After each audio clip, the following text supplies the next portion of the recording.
What a disaster, what a botched fight. We don't get to say this very often when it comes to raid bosses. We are usually quite happy with how Blizzard comes out with developing the boss fights, but we cannot say this about Zskarn, the Vigilant Steward.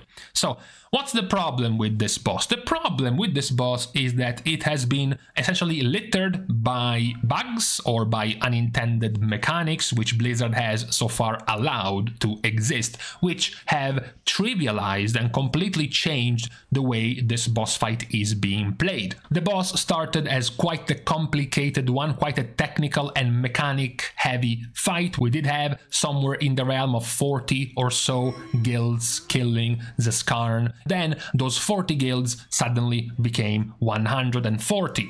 How did we get such a huge jump? How did we grow so many? Why did so many guilds suddenly find a way to kill Zskarn in 10 or 15 pulls instead of the expected 70 plus pulls? So the reason for this happening is that if you have seen the boss or played the boss in normal or even heroic, the idea is quite simple. The idea is quite obvious. The boss is going to gradually fill the room with activated traps, leaving you less and less room to play around. And even though you can kill the golem adds to loot them, pick up the item that allows you to deactivate the traps, you will still end up being overrun towards the end of the fight. That is the idea, the theme of the fight. In Mythic, you have the extra added mechanic difficulty of the boss spawning 4 bombs every 30 seconds. The bomb deals 1,000,000 damage to whoever picks it up, and you have to clear them all before they explode. If they explode, the entire raid takes damage and wipes. So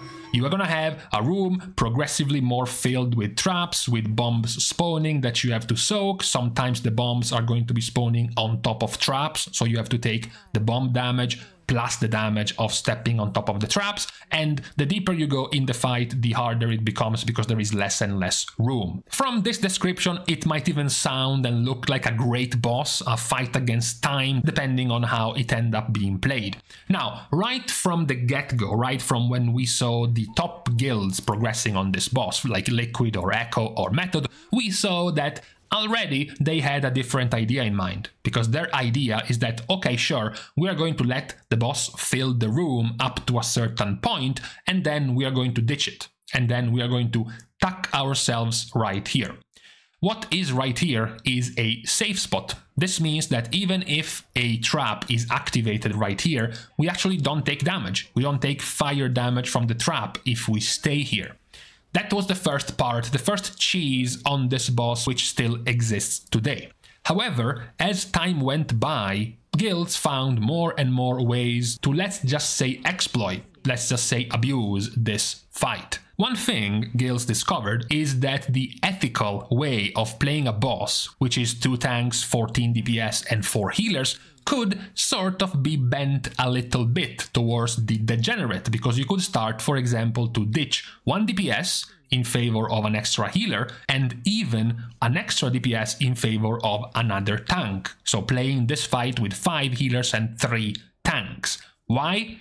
Because this boss doesn't have an enrage timer. Because this boss, even if he keeps filling the room with traps, we already know we have a safe spot. We already know we can be safe in here. So we don't really need as much damage as possible. What we are worried more about is the healing, to keep players alive longer so we can just bring 1 more healer, and then the tanking. When the boss reaches 100 energy, he will be using Tactical Distraction. This is what makes him enable the dragon heads around the room and fill half of that room, half of the room he is in, with an AoE damage which will one-shot everyone. Obviously, if you are tucked in a safe spot and you don't move from there, if the boss casts this AoE in your side of the room, you are dead.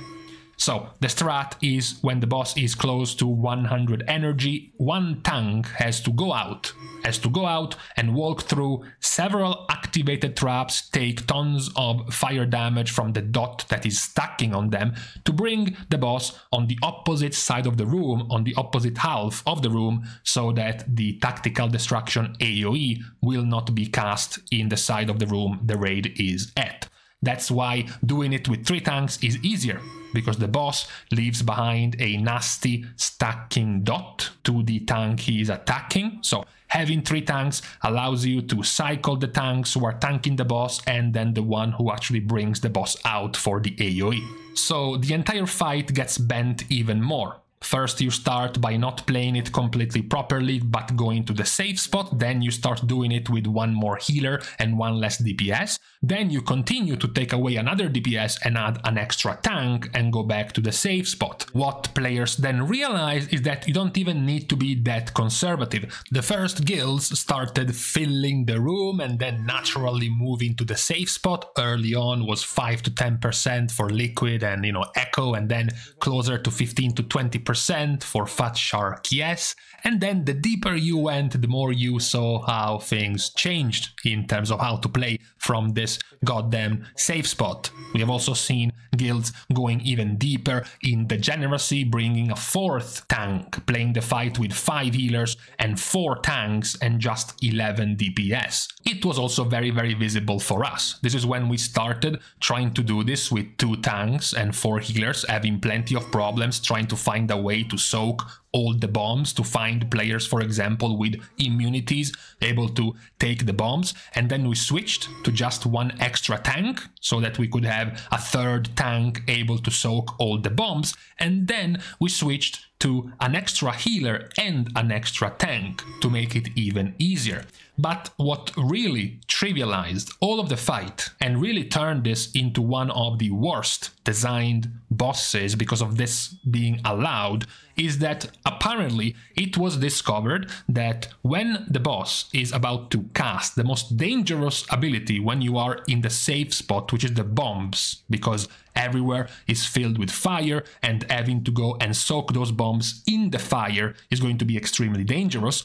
Someone discovered that if the entirety of the room, so if all of the tiles in the room, all of the 36 tiles in the room have activated traps, but then you deactivate one of them, so the one in front of you, one of the 2 in front of you, if you deactivate just one of them or 2, the boss will skip the mechanic completely. So you now find yourself in a position where you have 5 healers, you have 4 tanks, you bring the boss to this safe spot very early, which cheeses the fight because you don't take damage from the traps. Then you cheese the bombs because right before he casts the bombs, you deactivate 1 trap, so the boss will skip the bombs, so you cheese another mechanic. And at this point, the only mechanics left you have to worry about are the embers, the 4 players targeted with the circle, which then shoots a line towards the player, which is going to one-shot anyone in the way, and then the boss reaching 100 energy and casting the big AoE, where the tank needs to go and bring the boss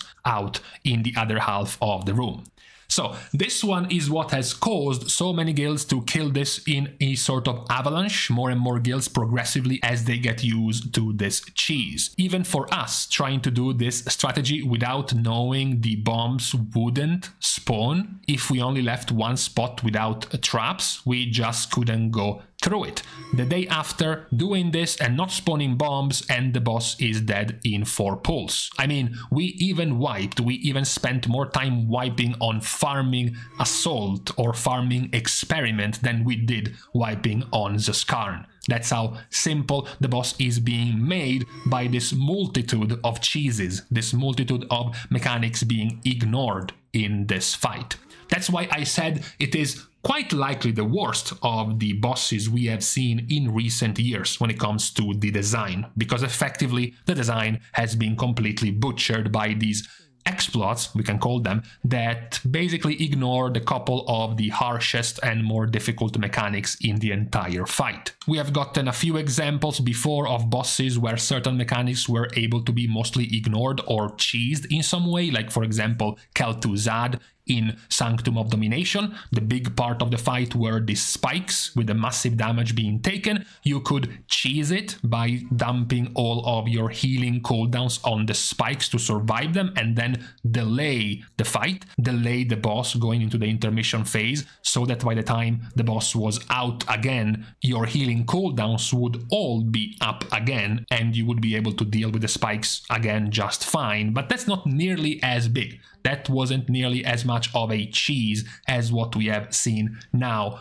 on Zskarn. So It's quite sad, of course, because it looked like it could have been quite the complex and mechanically heavy type of fight. However, this multitude of cheeses being discovered one after the other has made this boss quite the disappointing one. So, of course, this boss will be hot fixed sooner or later. This thing about the bombs not spawning and the safe spot existing will likely be removed in exchange of the boss being significantly nerfed. Like, for example, spawning 2 bombs instead of 4, or for example, spawning 2 traps at a time instead of 4, just to make it more manageable, but at the same time to remove the current exploits and cheeses existing on this boss fight. So, with the pointing out of how badly the rollout for the design of this boss was, we can now leave each other for today. We are starting as usual the goodbyes to all of the Patreon supporters for the contribution and the help to the growth of the channel. As usual though, you can still support completely for free. You can like and comment down below on this video, as well as subscribe to the channel itself, together with following me over on Twitter, as well as following me over on my stream on Twitch. So,